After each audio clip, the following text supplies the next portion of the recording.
Baik, auzubillahi minasyaitonirrajim. Bismillahirrahmanirrahim. Assalamualaikum warahmatullahi wabarakatuh.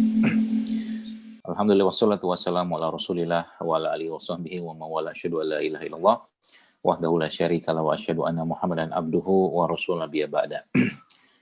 Qala Allah Ta'ala fil Qur'anil Karim, auzubillahi minasyaitonirrajim. Ya ayyuhalladzina amanu taqullaha haqqa tuqatih wa la tamutunna illa wa antum muslimun. Wa qala aidan Qul in kuntum tuhibbunallaha fattabi'uni yuhibbukumullah wa yaghfir lakum dzunubakum wallahu ghafurur rahim. Kita bersyukur pada Allah Subhanahu wa taala atas begitu banyak nikmat karunia yang Dia berikan pada kita hari ini, dan mudah-mudahan semakin menambah keimanan dan ketakwaan kita kepada Allah Subhanahu wa taala. Dan mudah-mudahan acara hari ini Allah berkahi, Allah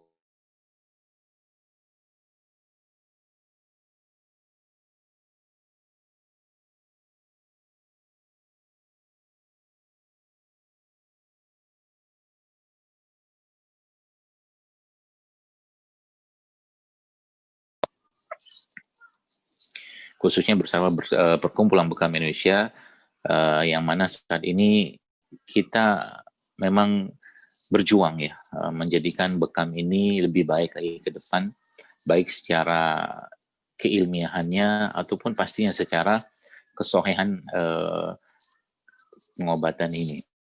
Baik, Bapak-Ibu sekalian yang saya hormati, Ustadz Hamid dan para peserta Zoom webinar Bekam mengatasi nyeri. Kalau kita bicara tentang bekam ya, maka pasti akan banyak hubungannya dengan sistem tubuh ya. Sistem tubuh yang ada pada tubuh kita ini, yang mana kita mengetahui bahwa satu bagian dari tubuh kita ini jika terkena ya, jika terkena maka pasti akan berimbas ke yang lain ya. Artinya satu perlakuan pada tubuh kita ya, kalau kita bicara tentang bekam, maka tentunya kita kan gini lah, biar gampang mencernanya begini. Luka yang ada pada ujung kaki kita ya, kalau kita lihat atau mungkin kalau kita yang pernah luka lah, kita semua pernah kena luka gitu ya. Jadi Masya Allah itu pasti akan menimbulkan reaksi ke seluruh tubuh gitu kan. Pasti akan menimbulkan reaksi ke seluruh tubuh. Memahaminya begitu. Sehingga nanti kita akan mulai paham mengapa bekam itu sangat luar biasa. Mengapa bekam itu menjadi salah satu pilihan terapi atau mungkin pilihan pengobatan yang bahkan subhanallah kita tahu hadis-hadisnya, dan teman-teman bisa baca ya tentang hadis-hadis tersebut. Itu apa ya, sampai peristiwa Isra Mi'raj pun dikaitkan dengan bekam. Ini kan Masya Allah ya. Nah ini secara, kalau kita bicara secara urgensinya atau kepentingannya atau keadaan saat ini, maka kita tahu bahwa dunia pengobatan yang digaungkan oleh Barat saat ini ya, saya tidak bicara siapapun, tapi saya bicara tentang keseluruhannya. Kita tahu banyak sekali kondisi-kondisi penyakit yang belum terselesaikan.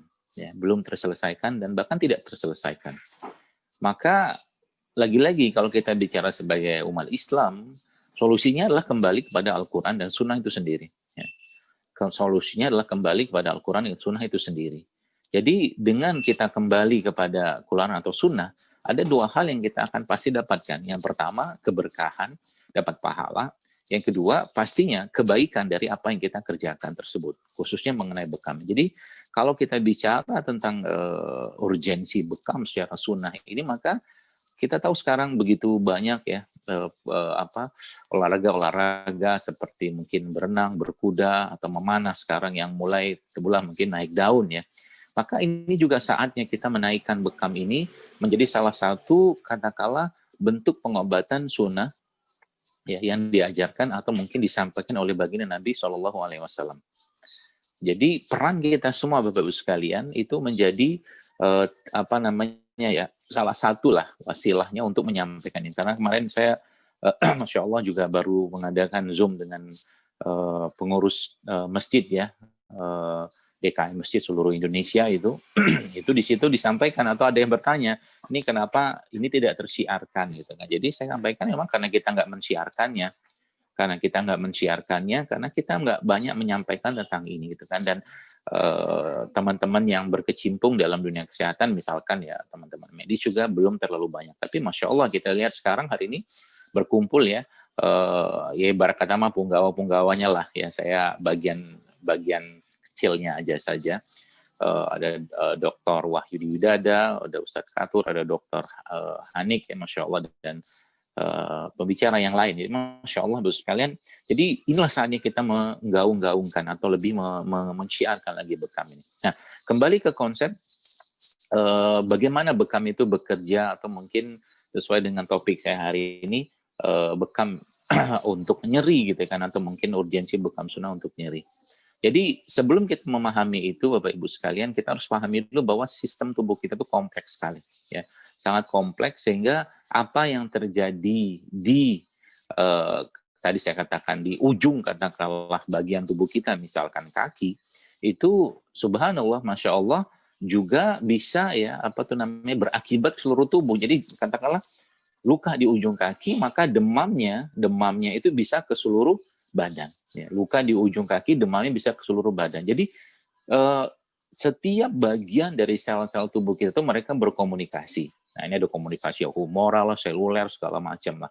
Itu nanti bisa dipelajari. Tapi intinya adalah bagaimana ternyata komunikasi-komunikasi itulah yang pada bekam itu Bapak Ibu sekalian, itu ternyata subhanallah ya, subhanallah itu terjadi juga gitu kan.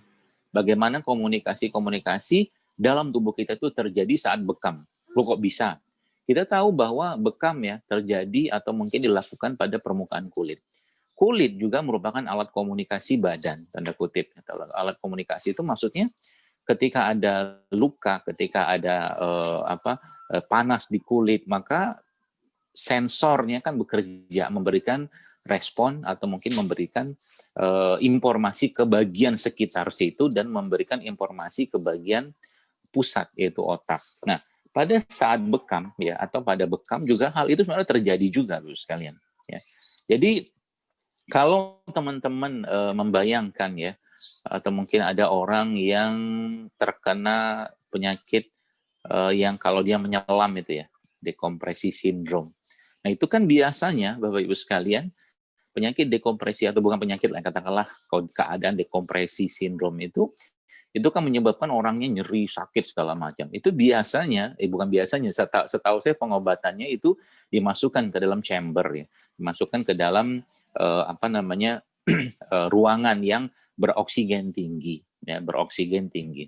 Nah, intinya adalah ada oksigen di sana yang diberikan lebih banyak lagi ya untuk orang yang terkena dekompresi sindrom tadi.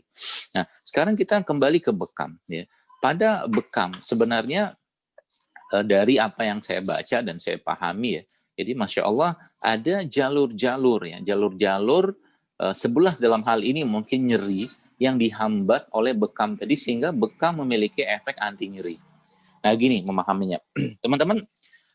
Kalau kita misalkan ya, pasti sudah pernah lah, mungkin sebagian besar kita sudah pernah minum paracetamol lah gitu ya. Nah, paracetamol itu Bapak Ibu sekalian, salah satu kerjanya dia adalah menghambat kerja ya sebelah mungkin prostat, setahu saya gitu ya, nanti mungkin tinggal koreksi saya lupa. Jadi P1 ke P2 katakanlah, jalur itulah.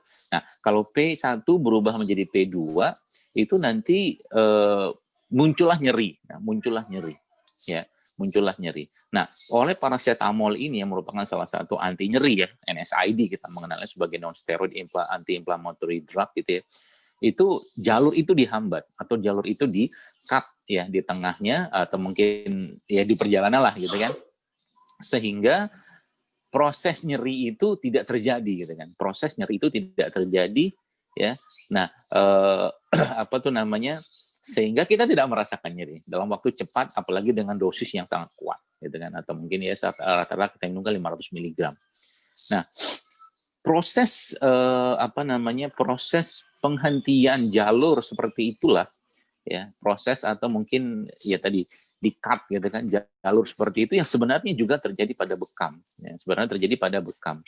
Tapi yang menariknya, proses bekam ini Bapak Ibu sekalian, teman-teman sekalian, Itu tadi bukan cuman bekerja secara lokal di situ, tapi sistemik juga ada, ya. Di mana di situ kita tahu, ya, di mana kita tahu bahwa dalam proses pembekaman itu terjadi inflamasi, dan kita tahu ciri-ciri inflamasi atau tanda-tanda inflamasi atau peradangan, di mana ada rubor, kalor, tumor, dolor, gitu kan, ada kemerahan, ada nyeri, ya, ada pembengkakan, ya, dan fungsiolesa seperti itu. Nah, proses pembekaman yang melibatkan sinyal-sinyal nyeri ini atau mungkin reseptor-reseptor atau molekul-molekul nyeri yang ada pada tubuh kita seperti itu secara tidak langsung Bapak Ibu sekalian itu akan memicu apa ya, munculnya atau ya salah satunya ya munculnya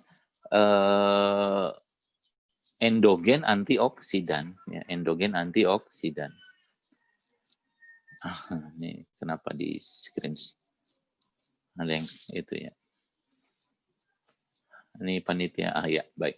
Jadi endogen antioksidan dan juga memicu lebih banyak lagi diproduksinya oksigen karena tubuh menyangkakan bahwa dengan adanya inflamasi tersebut tubuh sedang menghadapi infeksi, gitu kan.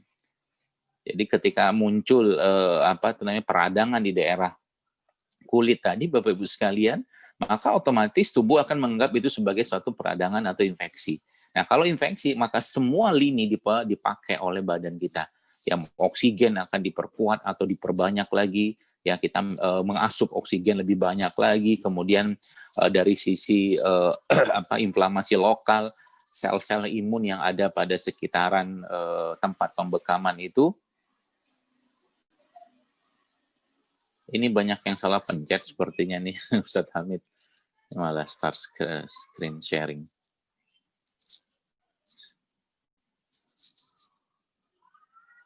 Panitia mana nih? Ya. Jadi pada tempat lokal Bapak Ibu sekalian, ya, pada peradangan atau mungkin kondisi lokal di situ, maka Masya Allah muncul ya tadi sekarang tubuh membuat sel-sel radang lokal, ya, sel-sel radang lokal dan sel-sel imun lokal, yang mana sel-sel ini ya juga memicu munculnya oksigen di daerah tersebut, ya, munculnya oksigen di daerah tersebut, maksudnya memicu munculnya kayak P1 tidak berubah menjadi P2 tadi. Nah, di tingkat atas atau mungkin kalau kita ini kan tadi lokal tuh, di tingkat pusat khususnya di otak ya, di otak pastinya atau susunan saraf pusat kita juga mereka memberikan respon berupa sel-sel imun, sel-sel radang lebih banyak lagi, tapi ini bukan kategorinya seperti orang infeksi ya, bukan seperti orang leukositosis, bukan. Dia ada kenaikan leukositnya di situ, tapi bukan pada tahap ini infeksi, bukan. Infeksi seperti kita kalau minum mungkin yang di rumah sakit, mungkin minum antibiotik, bukan kayak begitu. Ya, jadi Masya Allah, gabungan antara dua hal ini Bapak Ibu sekalian, which is itu yang ada pada susunan saraf pusat kita di otak, kemudian yang ada pada lokal ya berupa pembekaman lokal tadi itu akan memunculkan ya zat pastinya ya zat-zat imun lebih banyak lagi atau sel-sel imun lebih banyak lagi, dan oksigen di situ yang awalnya dibendung karena ada peradangan, dibendung kan, kalau proses pembekaman itu kan dibendung kita di kop itu kan sebenarnya seperti kayak tangan kita diikat lah gitu kan, tiba-tiba saat dibuka, membayangkan begini aja lah. Jadi misalkan ini saluran gitu kan, salurannya. Nah, saluran itu dibendung kan di sini kan. Ini kan dibendung di sini kan misalkan. Nah, misalkan saluran ada pintunya. Nah, pintu itu kan membuat yang di sini kan nggak bisa masuk ke sini. Ya, yang di sini nggak bisa. Nah, masalahnya adalah ketika kalau kita lihat bekam itu kan kenapa bisa muncul atau bisa memberikan efek anti nyeri yang luar biasa dan efek regenerasi yang luar biasa, karena ketika dia dibendung di sini Bapak sekalian, dan di sini ya awalnya kan cuma biasa-biasa aja, cuma dibendung doang, tapi masalah di sini tidak kita lakukan perlakuan biasa. Yang di sininya kalau dalam bekam itu kan kita sudah perlakukan dengan kita tusuk atau mungkin kita sayat dengan baik jarum atau bisturi gitu kan. Akhirnya apa? ketika ini muncul, atau bukan ketika ini dibuka, saluran ini dibuka, di mana proses pembekaman itu yang merupakan ibarat kata nutup pintunya, ya pastinya ini kan kembali lancar gitu kan, gitu kan. Nah, cuma masalahnya adalah ada pesan kan saya bilang tadi bahwa bekam itu memberikan komunikasi ke badan atau ke pusat atau ke lokal. Sehingga Bapak sekalian yang terjadi adalah ketika di sini dilakukan ada diserang sini kan, otomatis ya otomatis sel-sel tubuh kita itu akan mengirimkan pesan lagi, tolong beri bantuan lebih banyak lagi gitu kan. Oksigennya ya, kemudian sel-sel imunnya, dan itu ternyata sudah dibuktikan bahwa ternyata memang bekam itu meningkatkan sel-sel imun yang spesifik ataupun non spesifik. Ini yang menariknya. Jadi bekam itu menjadi salah satu solusi untuk meningkatkan imunitas. Bekam juga menjadi solusi untuk mengurangi rasa nyeri. Jadi prinsip sederhananya adalah di mana ada nyeri di situ bekam, asal bukan di tempat yang katakanlah terlarang gitu kan, nggak boleh dibekam. Itu prinsip sederhananya. Jadi Bapak Ibu sekalian, dengan kita memahami prinsip mekanisme fisiologis ini, maka sebenarnya bekam ini menjadi solusi ya. Misalkan sakit kepala pastinya ada vasokonstriksi. Sakit kepala adalah vasokonstriksi. Vasokonstriksi di mana tadi dia dihambat. Maka salah satu solusi untuk orang-orang yang kena sakit kepala atau sejenisnya seperti mungkin migrain seperti itu adalah berbekam ini, ya berbekam. Di mana kita berbekamnya atau mungkin di mana letak titik bekamnya ya disesuaikan saja. Ya, kalau titik bekam secara umum sudah saya jelaskan tadi bahwa semua perlukaan ya semua sumbatan tadi pasti akan ada efek ke badan kita, baik secara lokal ataupun sistemik. Ataupun misalkan kita bicara tentang sistem atau bukan respon tubuh secara sistemik yang diberikan bekam ini dari susunan saraf pusat kita. Jadi Masya Allah, tabarakallah Bapak Ibu sekalian, hal-hal seperti ini ya tentunya panduan ya, Nabi SAW mengajarkan ini semua, termasuk ketika Rasulullah sedang pusing ya, beliau meminta berbekam di kepala beliau, pasti itu kan panduan wahyu gitu kan. Maka kita salah satu tugas kita adalah meneliti gitu kan. Ada apa di titik itu? Ada apa di titik-titik sunnah Rasul itu? Ada apa di titik-titik misalkan kahil ya, atau ahden, atau mungkin umuris ya, atau mungkin titik-titik yang lain itu, ada apa di titik-titik itu sehingga itu menjadi titik yang Nabi kita SAW jelaskan atau mungkin perintahkan untuk berbekam di daerah titik-titik itu, yang insya Allah bukunya pun alhamdulillah setahu saya juga sudah ditulis oleh Ustadz Katur, hadis-hadis tentang bekam ya. Itu jadi Masya Allah buku yang menjelaskan tentang bekam, termasuk mungkin yang ikutin Zoom yang lalu dengan Dr. Agus Rahmadi juga, tuh beliau sudah membuka atau membongkar juga bagaimana hadis-hadis tentang bekam ini ya, yang kita bisa telah lebih detail dan lebih dalam lagi. Jadi Bapak sekalian, konsepnya seperti itu ya. Maka bekam atau mungkin kalau kita bicara bekam sunnah yang dibawa atau digaungkan oleh PB ini, maka memang harus ada penyayatan atau mungkin penusukan atau pengeluaran darah di situ.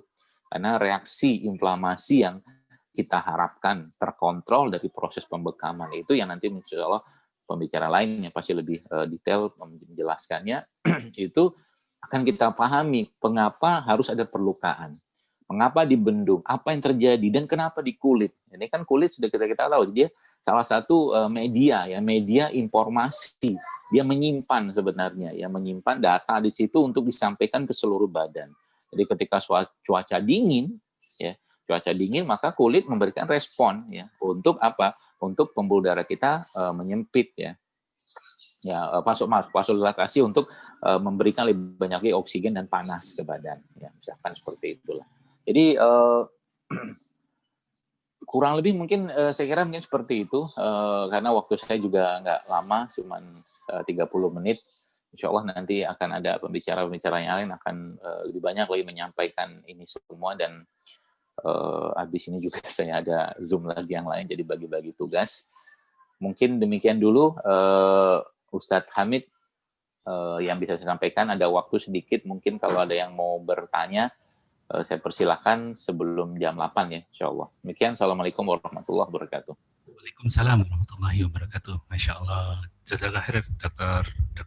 Jadul Akbar. Sahabat sekalian, kalau ada yang bertanya, ini ada yang bertanya Muhammad Habibi. Oke, silakan dibuka. Muhammad Habibi. Silakan Pak Muhammad Habibi.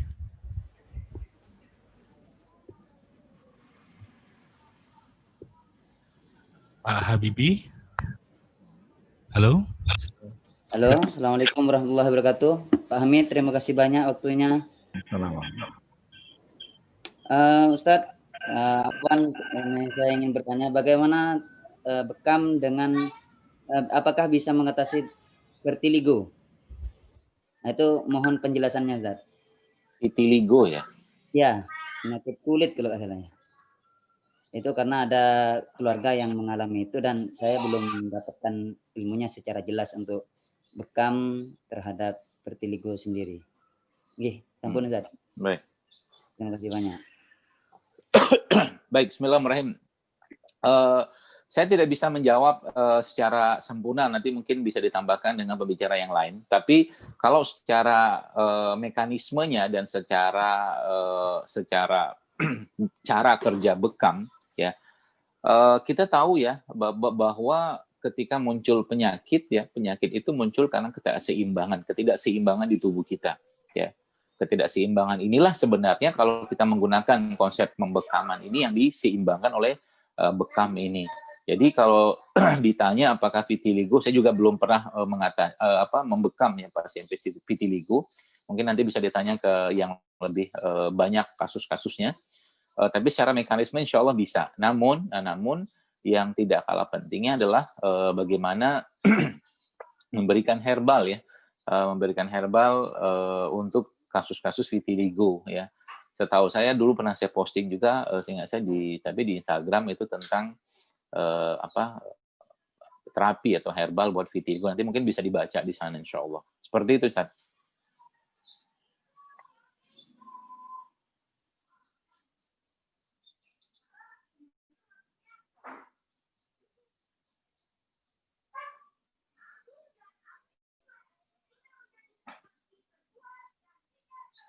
Ustaz Hamid.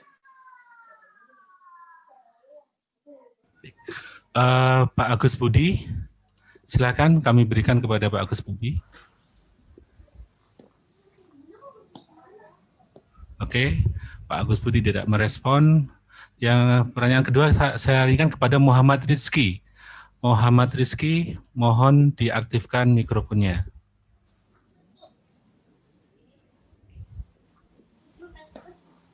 Muhammad Rizky. Baik. Ini enggak, atau Bu Leni. Assalamualaikum. Oh. Assalamualaikum. Waalaikumsalam warahmatullahi wabarakatuh. Silakan. Izin bertanya, dokter. Bolehkah berbekam saat berpuasa? Itu aja. Terima kasih. Baik. Enggak, dokter itu. Iya, jawabannya boleh ya, karena memang pernah disebutkan Rasulullah juga pernah berbekam saat berpuasa. Setahu saya nanti mungkin dikonfirmasi ke Ustadz Fatur, setahu saya di situ juga mansuh, artinya Nabi SAW juga pernah berbekam saat beliau berpuasa, jadi insya Allah boleh. Kalau maaf, mungkin tambahan sedikit ya, tapi kalau seandainya ini puasa wajib ya, atau mungkin puasa Ramadan, dan jika dikhawatirkan pasien tersebut atau mungkin orang tersebut batal puasa Ramadannya, maka tidak dibenarkan karena puasa Ramadan adalah puasa yang wajib. Namun seandainya tubuhnya atau kondisi badannya cukup kuat, maka tidak apa-apa, boleh berbekam. Nah, baik. Selanjutnya kepada Pak Agus Budi. Pak Agus Budi, silakan diaktifkan mikrofonnya. Pak Agus Budi. Oke. Bismillah, Assalamualaikum Ustadz dan juga dokter. Oh. Ya, Ustadz, ada pertanyaan tadi ada terungkapkan bahwa bekam itu lebih baik adanya goresan dari bisturi atau jarum dari lensing atau mungkin ya seperti itu. Jadi apakah bekam yang kering itu disunahkan juga atau mungkin ada kelebih baikan atau seperti apa Ustadz? Iya, baik. Sebenarnya kalau yang disampaikan oleh Rasulullah SAW itu adalah bekam yang mengeluarkan darah. Jadi Nabi tidak mengajarkan Pencerahan atau tidak jika menyampaikan. di kalangan kami ada yang Baik. Ya baik, Bismillahirrahmanirrahim. Jadi, maaf. Jadi bekam yang disampaikan oleh Rasulullah SAW adalah bekam yang mengeluarkan darah. Maka kita di PB menyebutnya bekam sunnah. Jadi itu bekam yang terbaik karena memang bekam yang mengeluarkan darah itu sebenarnya bukan cuma urusan darah yang keluar saja, tapi ada reaksi yang terjadi yang lain pada bekam tersebut yang membuat tubuh menjadi lebih baik. Ya. Seperti itu. Jadi kalau ditanya apakah bekam kering itu memiliki efek seperti halnya bekam yang mengeluarkan darah dengan bisturi atau jarum, maka jawabannya efeknya pasti akan jauh berbeda, sangat berbeda. Ya. Karena reaksi ketika pembekaman kering itu kan tidak sama seperti halnya reaksi pada tubuh maksudnya ya, pada saat dibekam dengan mengeluarkan darah. Jadi saya lebih mengatakan ya memang jauh banget. Berapa persennya saya nggak tahu, tapi mungkin jauh banget lah. Karena memang justru malah efek atau khasiat atau kebaikan dari bekam itu dirasakan kalau seandainya itu dikeluarkan darahnya. Artinya proses pembendungan atau vakum yang terjadi pada bekam itu pada kulit tadi itu kemudian ditambahkan lagi dengan tusukan atau sayatan lensing, maka disitulah mulai terjadi reaksi pembekaman atau mungkin reaksi inflamasi di badan.